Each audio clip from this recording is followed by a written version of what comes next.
Welcome back, sci-fi fans, to this Science Fictionary podcast. Got two guests with us here for our Tuesday night free-for-all. Hopefully we have some people join us in the chat. As mentioned on Twitter, tonight's your night. We've got some things we're going to talk about, but tonight's your night to throw some topics at us if you got them in the chat, and we will jump right in if we know what we're talking. If we know anything about it, we'll jump in anyway. But Spencer and Ro, welcome back to the Science Fictionary. Spencer made his first appearance with us last week, and I don't know why it took us so long to get him in here. But really, wow. But had Spencer, and then Rose was goes back to being one of our first guests here on the podcast, and always glad to have you here as well. Always glad to be had. Hey, that rhymes. So what's going on? What's going on, everybody? What's going on with your podcast, Ro? What you got going on this week? Nothing this week. I found that I found that we've been skipping a week. Just things have been really busy. For a while, we were pretty consistent weekly, but life gets in the way. Things happen. But I'm enjoying everybody else's stuff, being on Twitter and responding and interacting and listening to other folks do their thing. So it's been pretty cool. Yeah. This seems like the content is picked back up a little bit, somewhat here in the Red 5 network. And of course we welcomed an old friend back into the fold on the podcast this week, or I guess last week. War of the Stars. It was last week because I mentioned it last week on the show. DJ is in the chat. DJ, there's a link out there for you if you do want to jump in with us. One of us.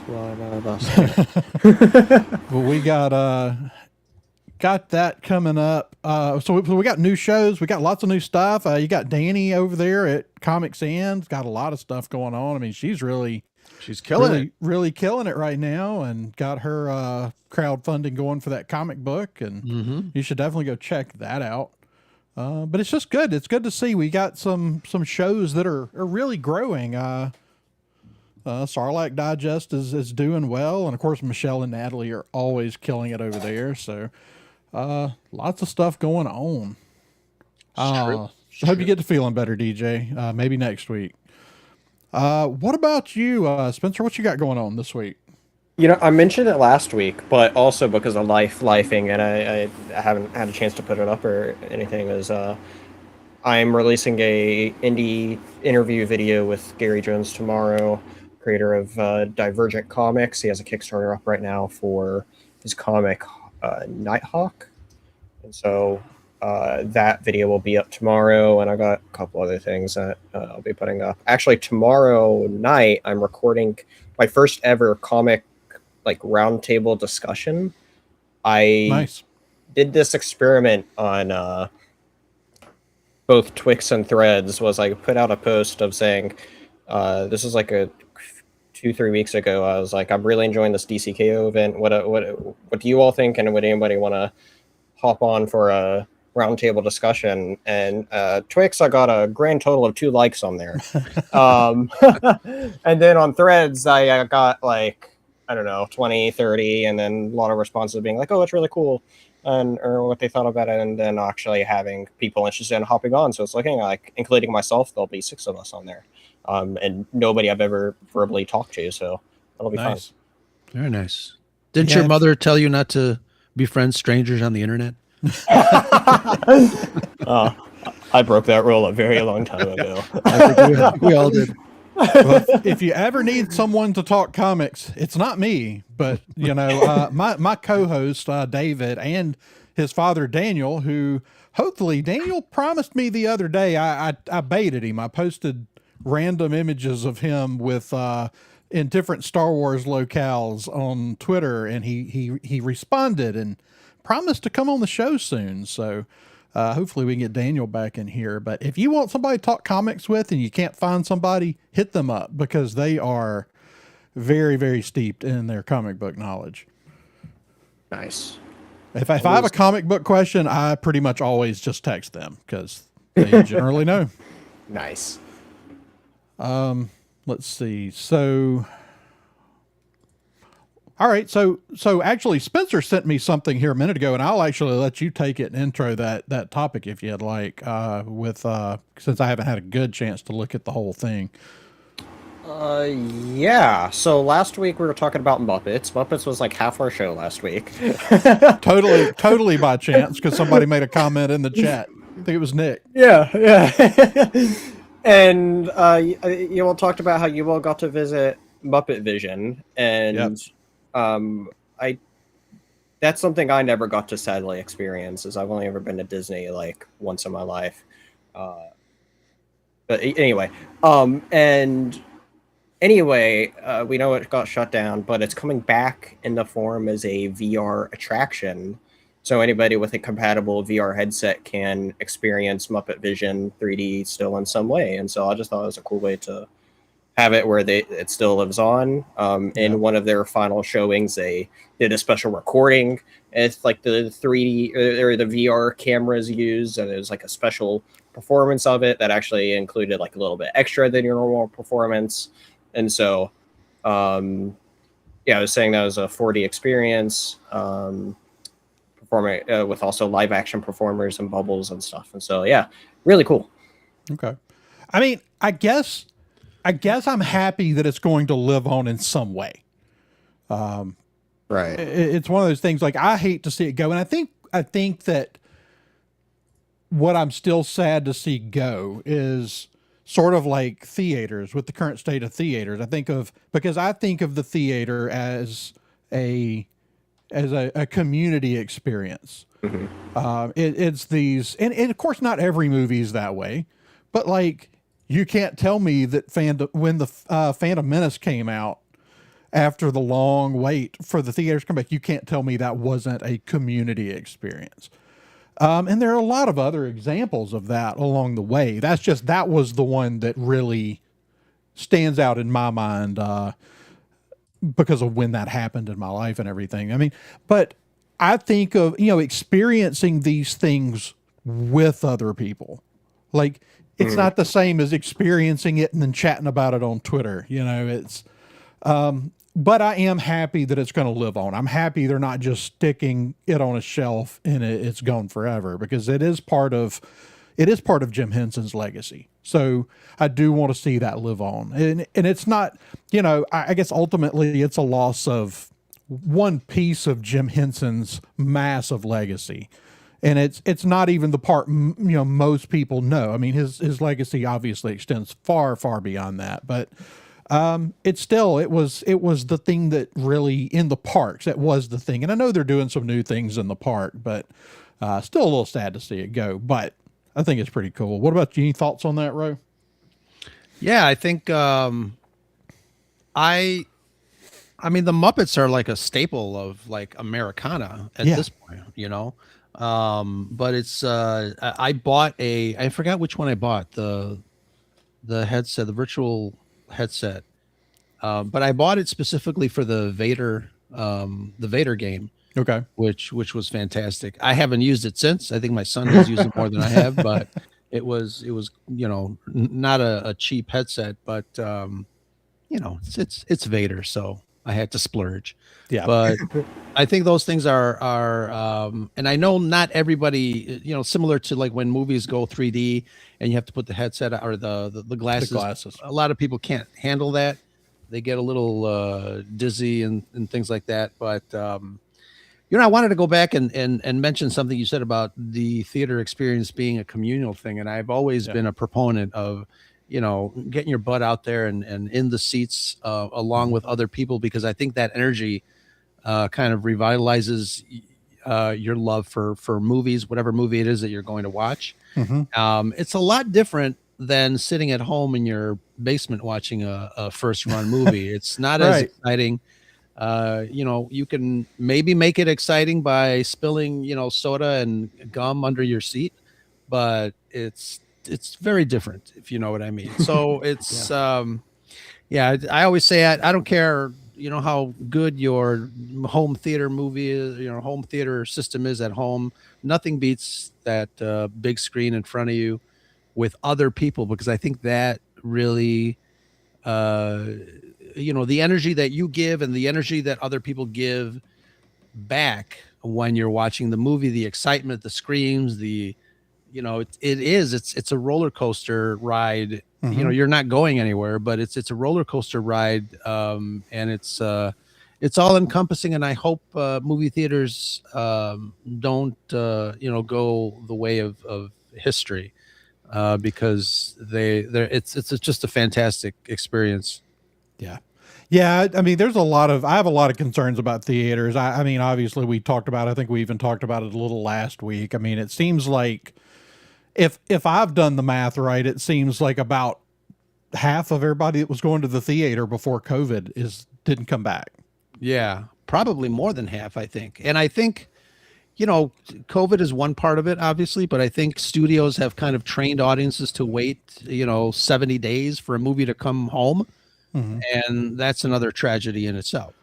Yeah. I mean, obviously there's some big things with the theatrical window that's a nightmare. I mean, I love I still buy physical media, as I think you do too. And sure, yeah.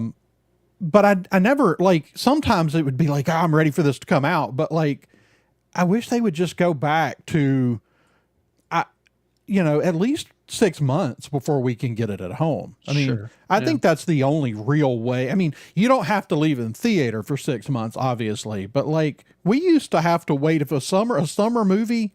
Well, I mean, at one point you had to wait. You might wait a year. Sure. But then in the 2000s, it really got to where it was, you would get a movie. If you got a summer blockbuster, it would be on physical media for the Christmas season. Yeah. And I think that was kind of a perfect blend, 6 to 9 months, and then it was out. And then you had some incentive to go see it in the theater. And I don't really understand I don't understand. I mean, one, I'm still not entirely sure how these streaming services decide how much they're making per film. I mean, obviously they have some internal metrics that they don't share with everyone, and they know how many people are watching, but that's still I still think it's a little bit hard to judge. And then, I know a lot of people, when something pops out on Netflix, they go get Netflix for a month and they turn it off. I mean, so I don't see what good it does them to, I mean, it's like a small burst to your numbers maybe, but I don't know. I still not sure I understand the whole thing with streaming, but I wish they would push it back. For sure. Because the other thing is there's some of these studios would love to see physical go away. And I think that's a tragedy too, because streaming, you don't really own anything. Right. And they can change things. Right. Well, they can change it. I mean, The Office is one of my favorite. I mean, I say that like that's weird, but The Office is like considered one of the greatest sitcoms ever made. Well, I mean, it's on streaming. It's had all sorts of scenes ripped out. It's had whole episodes ripped out. Right. Community is the same way, where they can just change it. In fact, I saw something the other day that looked like they were taking things on streaming services and just recutting episodes just to shorten them by a few minutes. That's crazy. Yeah. Like, not even like cutting things out because they thought they were problematic, just trying to shorten it a little bit. Yeah. Weird. Annoying. Yeah. Spencer, do you have any thoughts on the on theaters as community experience? Or I mean, I love it. It's one of the big reasons why I love going to the theater. I like to take advantage of going to my local theater whenever I can. And so it's always fun. And like, even in the last year, there's been 2 movies in particular that were like big sort of events that I could think of that, it's just always a different experience, for better or worse, depending on how you feel about a reactive theater and whatnot. And so, fun times. Yeah. Nicole Kidman would be proud of you. So I got to ask everybody else this last. I got to ask Spencer and David this last week on the show. It's actually shaping up to be a pretty big theatrical season. Year. I mean, there's a lot of big movies coming out this year and next year too. So hopefully everything holds together this year. But this year's going to be a real test, I think, for the theaters. Because there are some movies that should do really big numbers, but do you have one? I mean, for me, it's a little difficult to choose. But I mean, do you have one that you're most excited for this year? Well, with everything behind me, that tells you one thing about my fandom. You probably would think The Mandalorian and the Grogu movie. But I think I'm looking forward to Steven Spielberg's UFO movie a lot more. Steven Spielberg obviously is one of my favorite directors, and I think that'll be good. I know a lot of people have said that Spielberg might have lost his mojo, but I don't think so. I think he's going to surprise us. That movie is going to be interesting. I love it. No matter how you shape it, he's still one of the, if not the greatest movie director of all time. I mean, and to see him come back and him and John Williams collaborating one more time. Yeah. John Williams keeps retiring and unretiring. Yeah. It's funny. I think John Williams retires until somebody brings him something that he just really wants to do. Yeah. I don't think he would tell, I don't think he would tell Spielberg no unless he just physically couldn't do it. Sure. Yeah. Give him strength. Yeah. But I'm excited for that movie too. What'd you think about the trailer for that one? And Spencer, did you see the trailer for that movie? Yes, I did.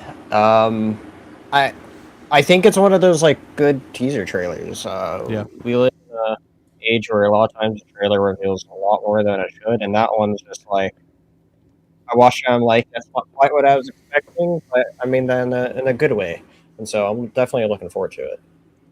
Yeah, it was one of those trailers, and like Spencer was saying, a lot of times you download and watch a 2-minute trailer, and then by the end of it, you know exactly what's happening, and you're like, why do I need to go see this movie already? They put everything in there. But this is definitely one of those trailers that really did its job. I always say that they don't cut trailers like they used to.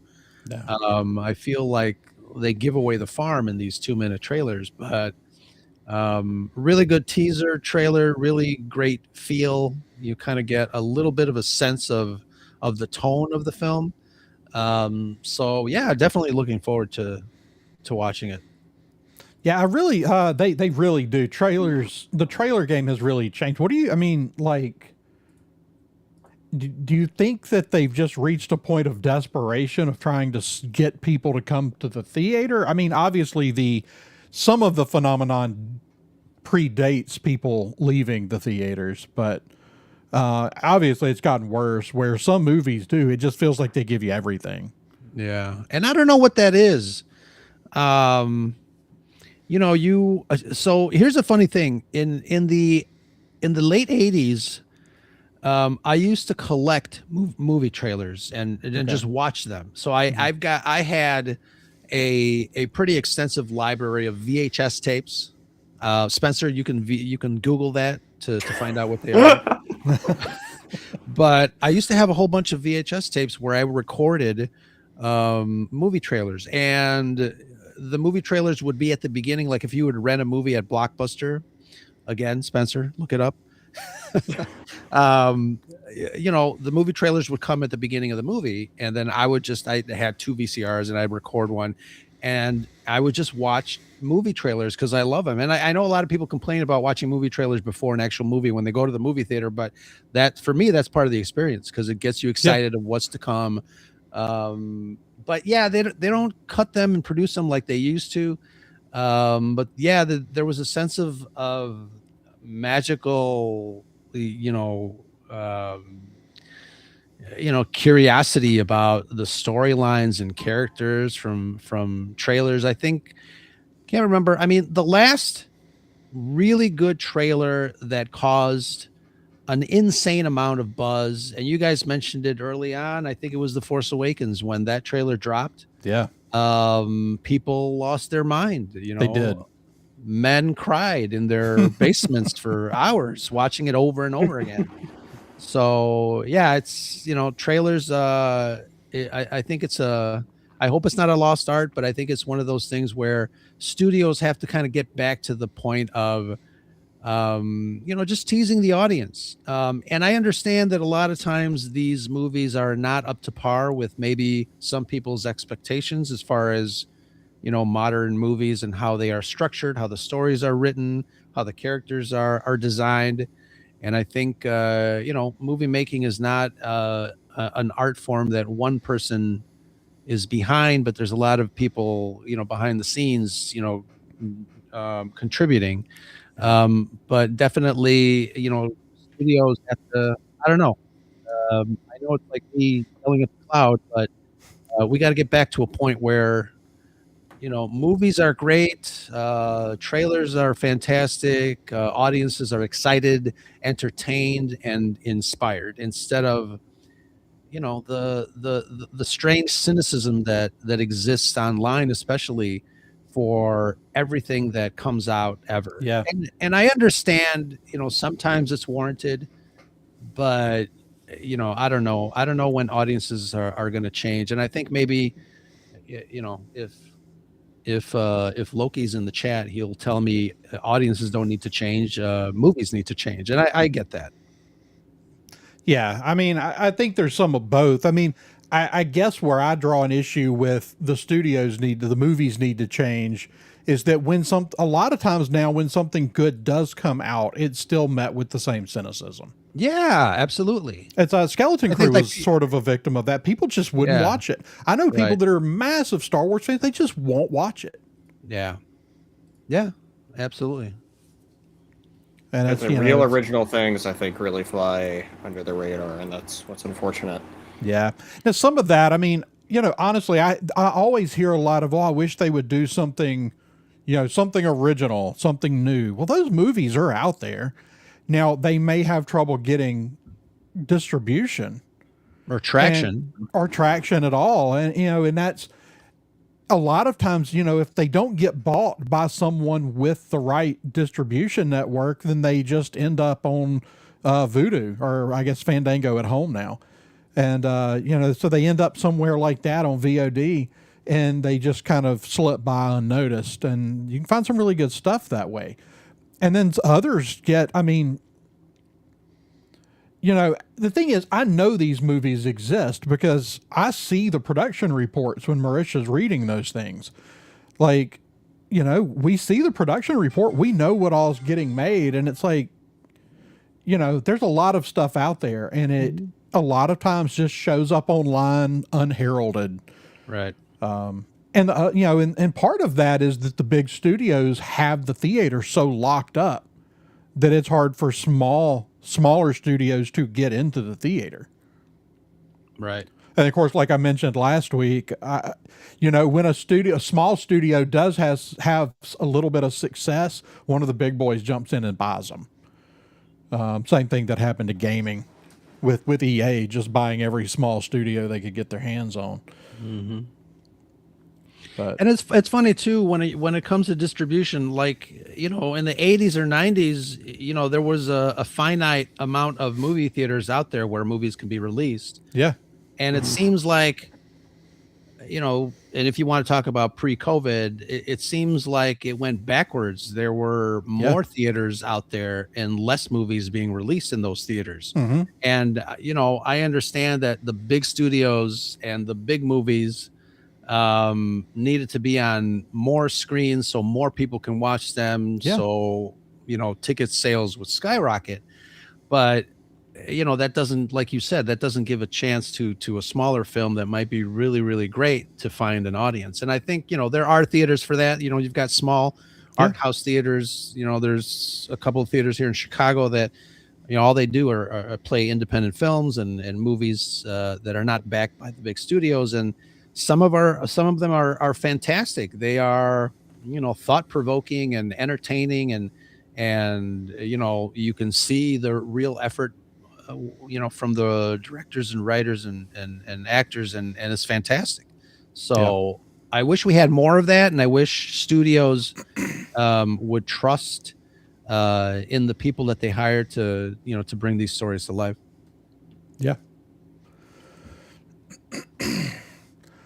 Well, how are you feeling about it? I know you've been, I think I guess everybody's a little on pins and needles about Mando and Grogu. There's a lot of, kind of mixed feelings about where they're going. What are you thinking about that? We're getting close. I mean, we're just a couple months out now.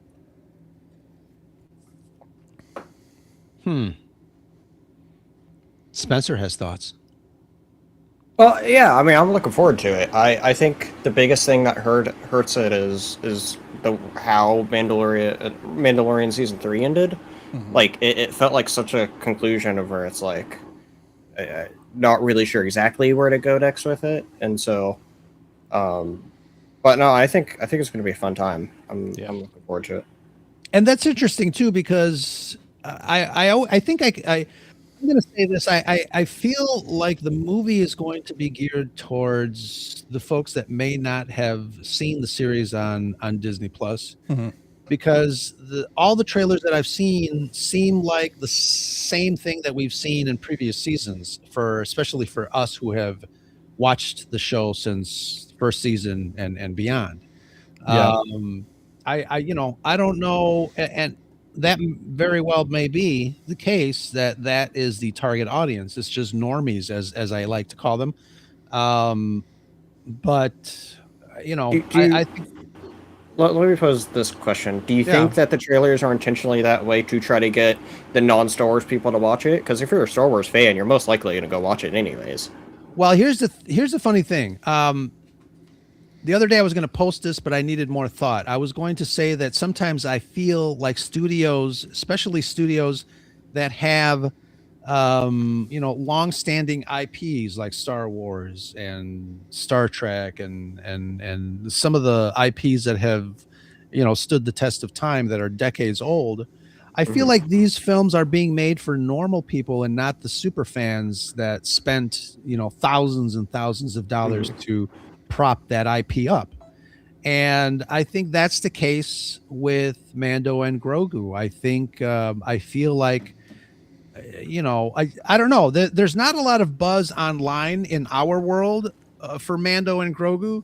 And when I talk to my non-internet, non-podcast friends that live like a real world life, right, they didn't even know that Mando and Grogu was a thing. So it's interesting to me that they're kind of focusing, if that's what they're doing. It's interesting to me that they are focusing on normal folks, because I've always said normal moviegoers will not go see a movie more than once. True. You and I have seen these movies more than once, and we've spent money buying tickets more than once. So I feel like, yes, we're Star Wars fans and we're going to go see it, and we're hoping that it's good, so we do spend our money and watch it more than once. But at the same time, the proverbial empire of Star Wars was built on fans like us, not the people that went to go see the movies one time. So it is what it is. I don't know. I have no actual data to base that on, but that's from everything that I hear and see, and obviously being a fan myself and seeing, all of us with stuff behind our podcast. It's apparent that none of us got rich by buying all the Star Wars stuff. They did. So who knows? Yep.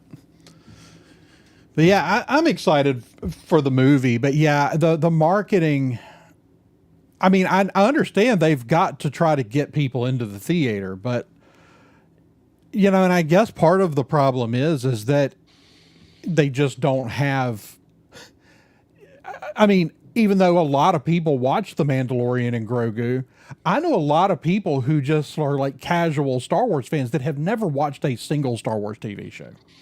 Yeah, to me that's odd. And I know, that was because of The Last Jedi, and they just never came back. I've got a friend who we grew up together, big Star Wars fans, but after The Last Jedi, he has no idea what has happened in Star Wars since then. And, I always say, I would hate to give The Last Jedi that much power to knock me out of fandom. Mhm. It's not going to happen. But, Right. and at the same time, I get it. Yeah. I mean, that's the thing is as much as I dislike The Last Jedi as a movie, I've said pretty repeatedly, my biggest gripe with The Last Jedi is what it did to the fandom. Sure. Yeah. Sure. You're always going to have your naysayers in the fandom. There were some people that were just, you had people that were never going to like anything beyond the original trilogy. I mean, those people are out there. And then you have people that just were never going to like anything once George sold it. Mm-hmm. But I don't think those were anywhere near the majority of people. I don't even think they were enough people to hurt the property. The hurt to the franchise was done by the way the sequel trilogy was handled. And not even just the one movie, just kind of the whole thing, the whole process. And then when we suddenly, because I know you experienced this too, where suddenly you had younger fans that were going, yeah, it's not for you anymore, it's for us now. I mean, literally saying that out loud. Mm-hmm. It's like, that's insane. Do you think that Disney and Lucasfilm overcompensated and said, you know what? They had their time. Mm-hmm. They don't seem to like our stuff now, but look, I see these people over here liking it, so let's just go in that direction. Oh, 100%. I think that's what they did. It's like David says all the time, studios never learn the right lesson. Yeah. They're just chasing money. They're not really that connected to their fans. I mean, I don't think Lucasfilm until fairly, how many years did May the 4th come and go with Lucasfilm just oblivious to it? Right. With nothing happening. Obviously, this year they seem to have figured something out, and they're going to drop the finale of the Darth Maul series on May 4th. So it seems like they finally kind of figured something out there. But, I don't think that they really understood the fan base. And I think when they said, well, these people don't like it, these people do, I think you're right. I think they completely overcompensated. Instead of trying to find some way to bring everybody in, they just said, well, just, go with the people that liked it. Right. It's not for those guys anymore. It's for these guys. Yeah. It's too bad. Yep. All right. Well, did either of y'all have anything else anything you wanted to talk about tonight? Anything been going on? Anything you've been watching? One thing I want to mention, I'm actually a little curious what you think about this, Ro. I know you haven't watched this series. It's probably not really, it may not even be up your alley. It's the Pendragon Cycle, which was done by the Daily Wire. It's a brilliant series. It's incredibly good. It's incredibly well made. I have some complaints about it. And the conclusion I've come to, unless they find some other way to distribute that material other than on a news, political, site, in 10 years, that series will be forgotten about if it's that long. Despite being so good, they have done nothing with VOD. They've done nothing with physical over there.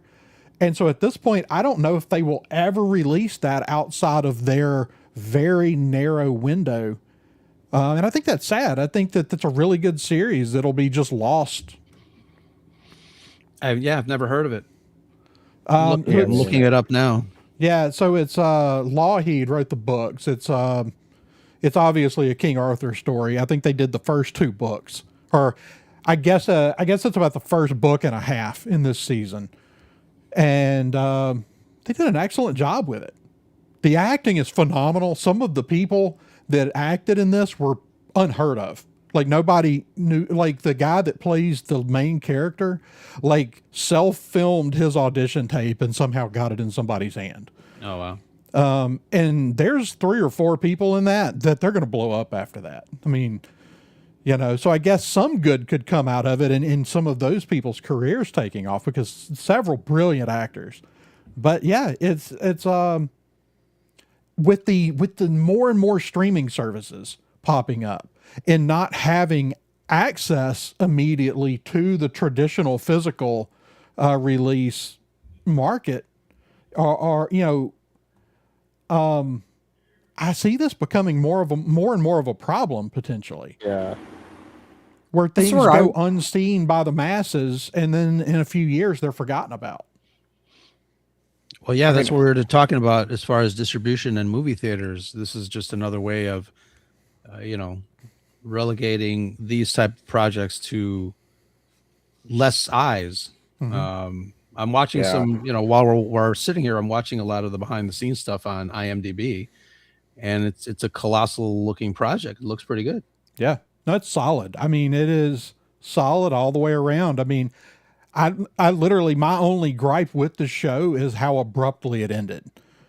And obviously they did it not knowing whether there's going to be a season 2 or not. And they ended it as if they were, instead of finding a clean cut so that it just stands free, they ended it as if they're coming back with apparently no plans currently to come back. So it feels very abrupt. It's unfortunate. Yeah.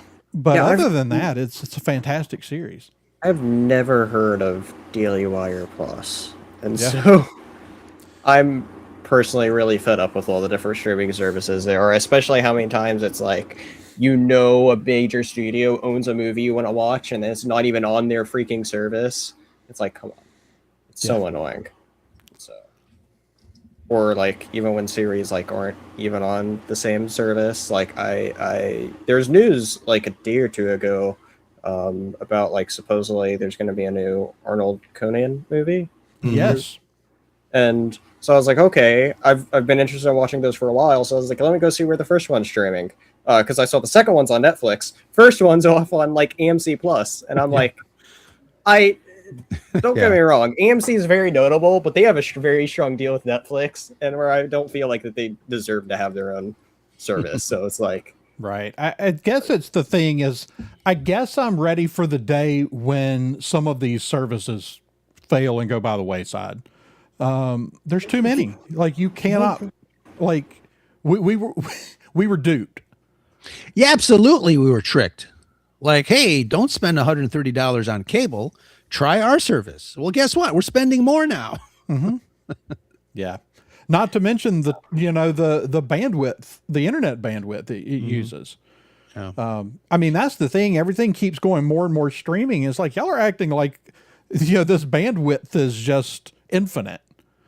Like, the more, especially depending on the type of service you're on. I mean, I'm on fiber now, but when I was on cable and you're basically sharing bandwidth with everyone on that line, it was certain times a day, like, cause I mean, I was a big game, FPS gamer. There were certain times a day, like dinner time, you couldn't play cause there were just too many people using the internet. Yeah, that's funny. And so, I mean, it's better than it used to be. And obviously it's going to continue getting better, but like, I don't know. It's crazy to me the way everything's gone towards streaming. And yes, I really do feel like we were duped. And I feel like we could kind of see it coming, but I feel like it's actually worse than I thought it was going to be. You said something a few seconds ago. You can't wait, or you would like it if some of these streaming services fail. Do you realistically think that they would, or do you feel like somehow, I mean, I guess I'm asking as if you were a CEO of one of the companies, but restructuring obviously is a thing. That's what they do to keep their bottom line in check. Right. But a lot of these streaming services, and I think Netflix for a very, very, very long time was the only streaming service that actually made a profit.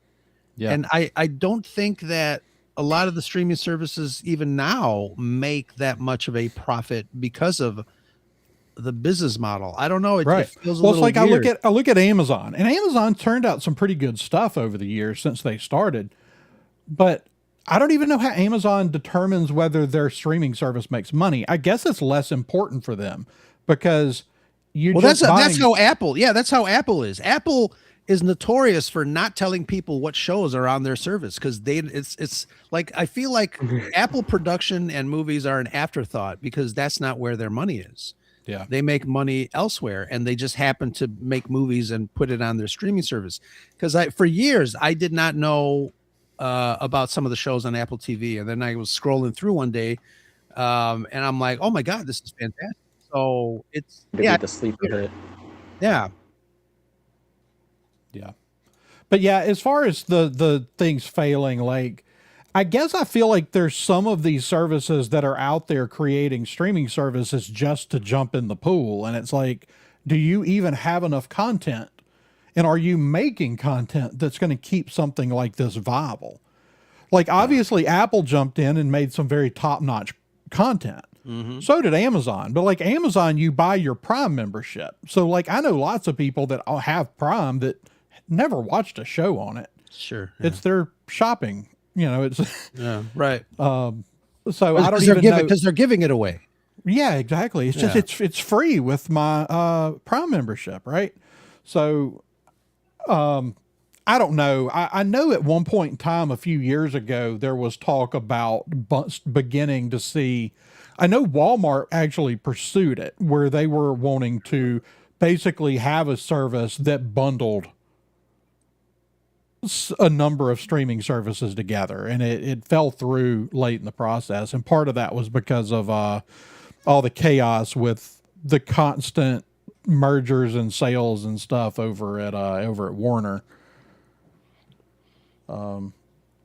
Because they were constantly shuffling stuff around, and I know they were one of the big ones they were wanting to go with. And you've got Paramount, and you've got the Peacock, and I mean, Peacock initially kind of failed.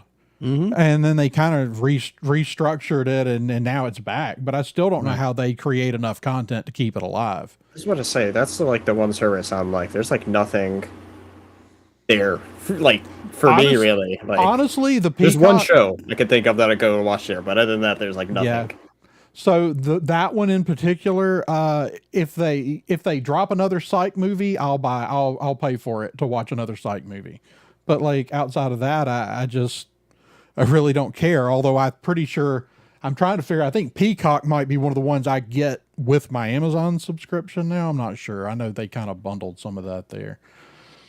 I watch Peacock and obviously they're part of the NBC Universal family, but I watch Peacock for all the true crime, shows like Dateline and all that stuff.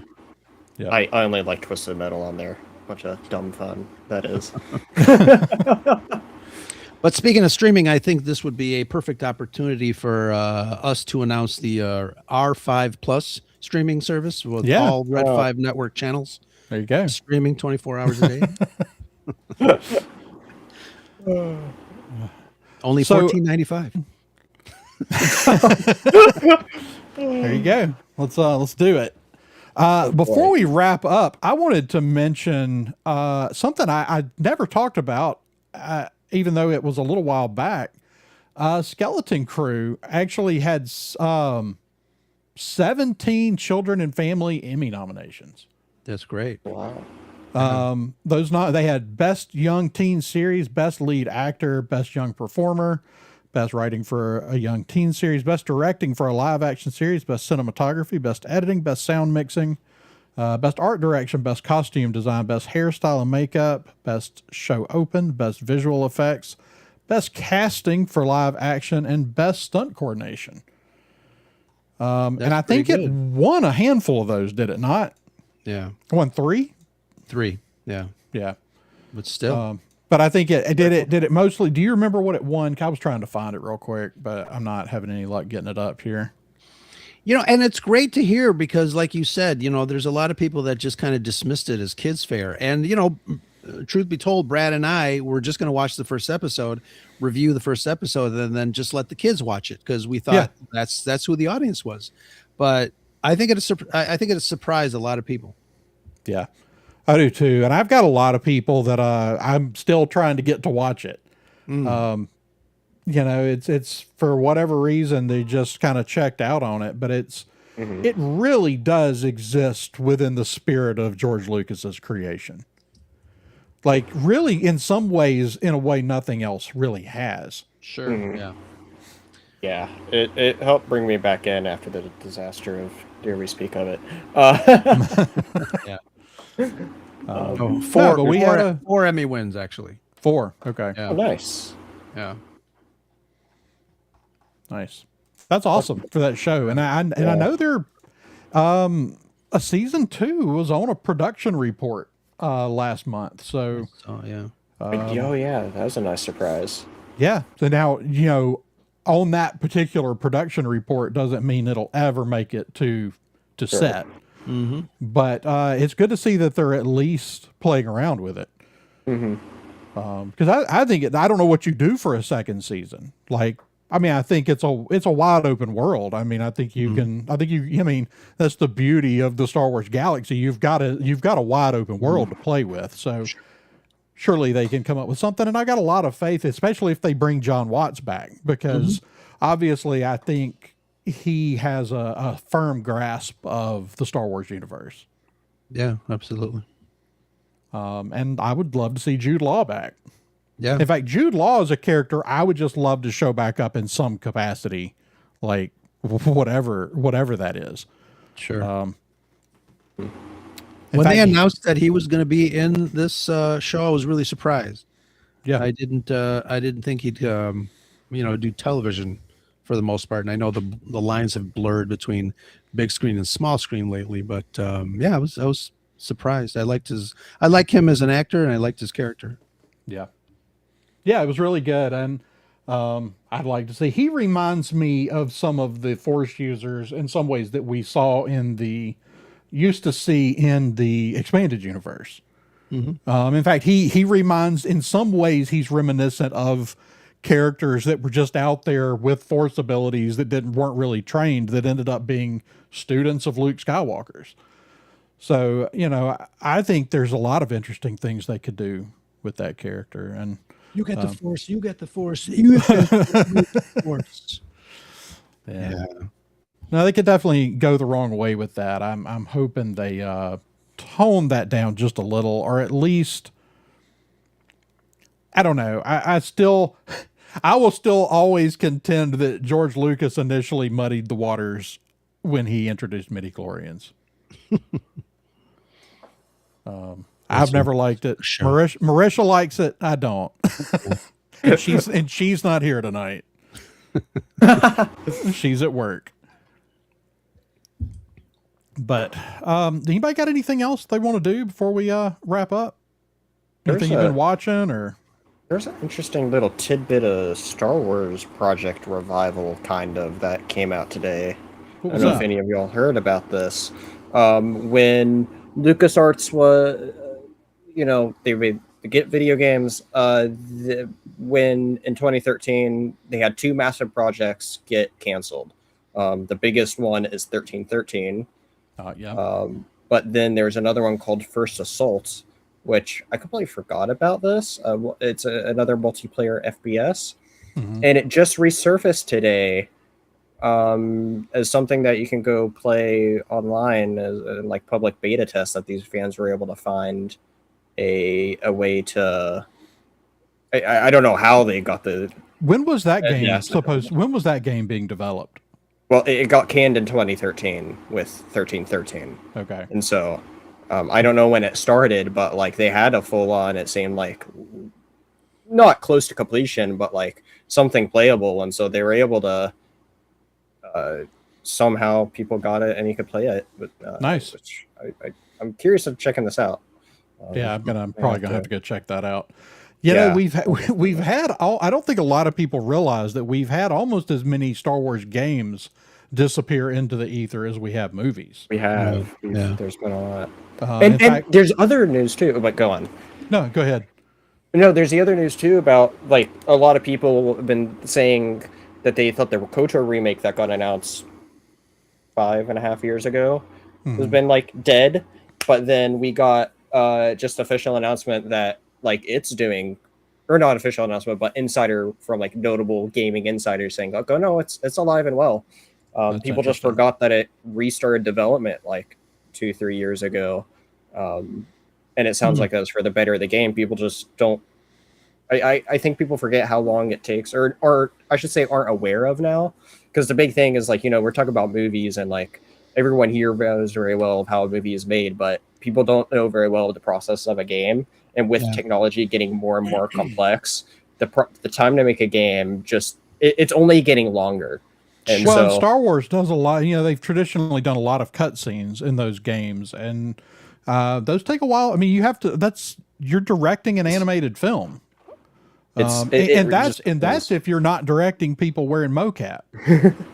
Yeah, it's a lot. There's a lot of things that goes into game making. It only makes longer. Right now, the average of a AAA game is 5 years, give or take a year. Yeah. And so if they restarted development a few years ago, that means like, okay, sure, maybe we'll get something to see by the end of the year. But that still means that it's still very well another couple years off. Yeah. Well, I mean, I've been begging for an FPS. I did not like the 2 newer Battlefront games. The first one was okay. The first one was playable. It had good stuff. The campaigns and stuff were fine. It was I want a PvP game. I want to play other people. And it was really, the first one was okay. I would play it if I had friends playing it. And then the second one was just really bad.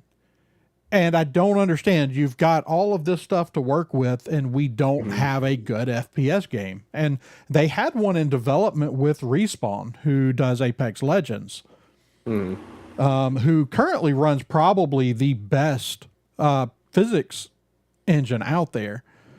I think that one was scrapped. I will never understand EA's mentality with certain things sometimes. When did this happen? A year or two ago, they were supposedly making like a single player like FPS, not like a PvP, but like an FPS adventure like Mandalorian game. Yeah. People are like, oh, this sounds like amazing. Like, we've seen fan concepts of this game because people really want this. Yep. And they were in early development, and then they just canceled it. But what they didn't cancel was a big Star Wars strategy game, which, don't get me wrong, I don't have anything against strategy games, but that's just like such a more niche genre. Are you talking about the one that's coming out this year? Yes, actually. Now, the thing about that game is being made by a company called Bit Reactor. Right. If you are familiar with XCOM, which is considered the greatest real-time strategy game ever made by pretty much everyone. Right. These are guys that came over from Firaxis, the developers of Civ and XCOM, and these are some of their old developers that developed some of the better versions of those games that ever existed, and that's who's making the Star Wars strategy game. So I've got a lot of hope for that one. But yes, it is a niche audience when you're talking, RTS. All the big like recent strategy games that's come out in recent years I can think of, like none of them's really succeeded financially, just because it's too much of a niche genre that they spend too much money on, and so that's kind of like Mandalorian shooter is so easy, but I mean, I would love to live in a world where both happen, but I just don't understand all of EA's decisions. So, right.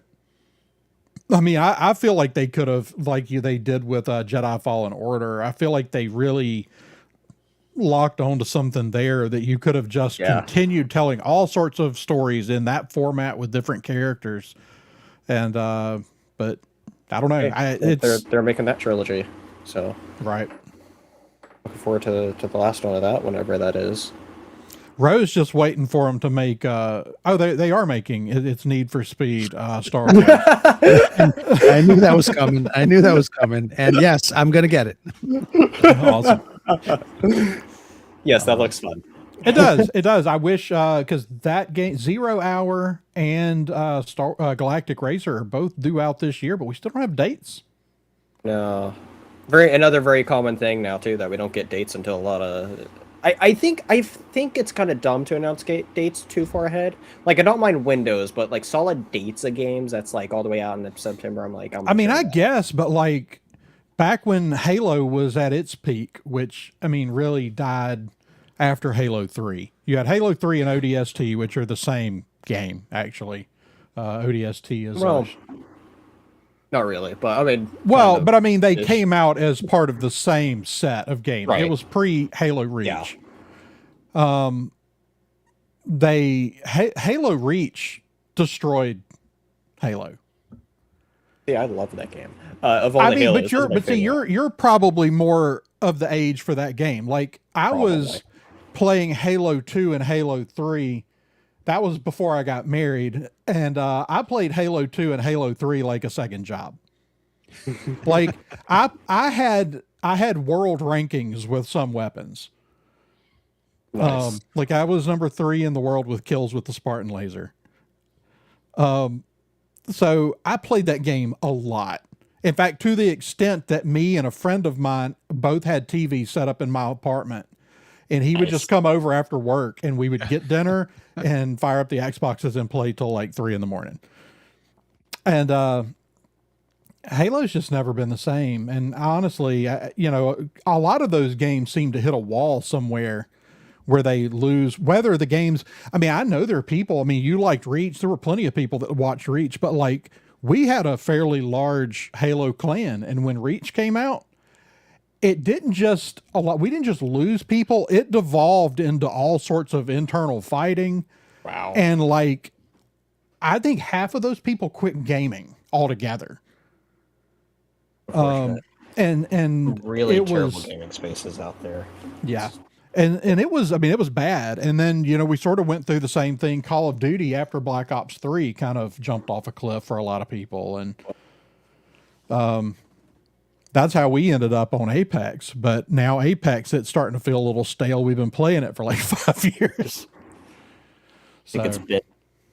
I think its time has been due a little bit. I'm really kind of sad about what's happened with.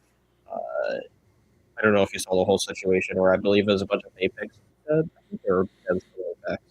I'm sorry, you're breaking up just a little bit. What was that? Sorry, I think devs from Apex. I think it was Apex. I could be wrong about that. They went to go make a game called High Guard that just came out 2 months ago, and it's shutting down servers tomorrow, which I think is really unfortunate because it was a fun kind of mix on the genre. But I think it's just there's a big problem of where like nowadays to make anything across any medium is just so more accessible, and we see that with gaming as well. And so well, and you know, there's a lot of things that we probably should do a whole episode one night on online gaming, because honestly there's a lot of things that have pushed gamers away. It's one of the reasons some of these games are having trouble getting a foothold in making money is, I mean, like Apex has a massive cheating problem. Oh yeah. And it's like the studio show. In fact, Respawn is the least reactive online. They do not interact with anyone on Twitter or anywhere else. Like you might as well be talking to a wall, and they don't really post anything either. They're there, but that game is riddled with cheaters. It's hard to even get a lobby that doesn't have cheaters in it. And the problem is it looks like a lot of their like Twitch, their streamers are part of that. And so I think they don't want to cut the cheaters off because they'd be cutting off some of the people bringing publicity to the game. And I understand the stress if you're making a living as a streamer, like to continually be the best. But overall, you're killing the games. Sure. Because a lot of people, we've brought a lot of people and tried to get a lot of our old crew to come back in and play. They come in, they try it, play a few games, and get rolled by somebody that's just, full beast mode, unbeatable, can't hit them with anything, and they're like, and I'm done. I'm not doing that. It's a high enough skill level game anyway. Yeah. But I think. Wow. One last thing here. I was just reading the last of this article about what got us on this whole gaming topic about the Star Wars game, and the game designer here was saying the announcement that the game was axed less than 24 hours before it was supposed to happen, and they were months away from launching this game, which means the money was essentially already spent on all the dev cost of the game. Wow, which is insane. Anyway. Anyway, so Great. let's, I think that's a good place to wrap us up for the night. Ro, let people know where they can, find you and if you got anything in the works. Nothing in the works. Brad and I are just trying to shuffle some things so we can select a topic. I did put out earlier in the week if anybody had any topic ideas. I would definitely send them some Scare of Scuttlebutt swag if we select a topic idea. We had a couple of good selections there, but last Thursday we dropped an episode. We went deep into Darth Maul in preparation for the Shadow Lord series. So that's out there. And when that show starts, Brad and I are going to start doing our YouTube live shows on Saturdays. Nice. We have a couple of guests lined up, and obviously you guys are invited, open invite to hang out with us and talk about the Sith, the Shadow Lord series when it comes out. Awesome. Cause I miss Scarif on Saturday nights. Yeah. So we'll be doing that. And yeah. Awesome. Let's see, Spencer, what about you? Actually, I had a specific for you because I haven't kept up with it in a little while. Is there anything going on at the Red 5 Tavern? Like, have y'all got anything in the works over there? Or? We are in like a season, you could call it 3.5, I guess. Okay. So we're between seasons 3 and 4, but we're doing like these fun town adventures, Gotcha. sort of deal going on right now. And so we, unless there's any last minute cancellations of anybody unable to make it, we are good for Friday, for chapter 3 or 4. We haven't been able to do too many of those, as we like to try to nowadays have everybody on board, and life sometimes, and so, but we should be good to come back Awesome. Friday. But yeah, that's always a blast. I don't talk about it too much, but I also do other tabletop stuff. You could go on YouTube, search up the Tabletop Lounge. Me and 2 friends run that channel. It's like I guess you could say my side project, since obviously Dingiston is my main thing. But that is where I host my D&D game that that I've been running, which has been like, it's set in a fantasy world that I think at this point it's something that's been stuck in my head like for about 6 years, and being able to finally delve into it as of like a year ago has been a lot of fun. And so and the idea of it too is that's a community, so if anybody, and you two are invited as well, or know anybody that would want to join in this, we're trying to build a community of tabletop gamers, so anybody who wants to come join, even if it's just for a one shot, regardless of your experience of playing anything like this, we welcome anybody to come join us. Awesome.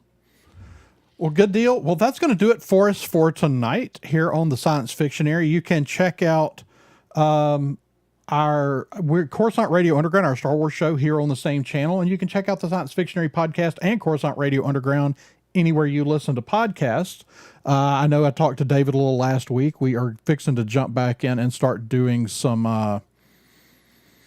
audio shows. And Ro, I want to get you back at some point. I kind of ran out of time tonight. I want to talk a little bit about C2E2 because I know that's a fun one for y'all up there. So, and speaking of which, I think Brad mentioned it's not official, it's semi-official, but he's heading up to Chicago so we can head over to our favorite AMC theater and watch the Mandalorian movie. So he'll be up awesome. Here, and I think in 2 weeks I'm going to hang out with Rob. Oh, nice. We'll be visiting a couple of comic book stores and seeing what's up here, but he's up here for a job situation, and we're going to hang out, have some steaks and a couple of drinks. Nice. Yeah. At some point I got to get in touch with, I haven't really, Brad's just a few hours away from me now that he's moved over this direction. I need to catch up with Brad. So for sure. Yeah, for sure.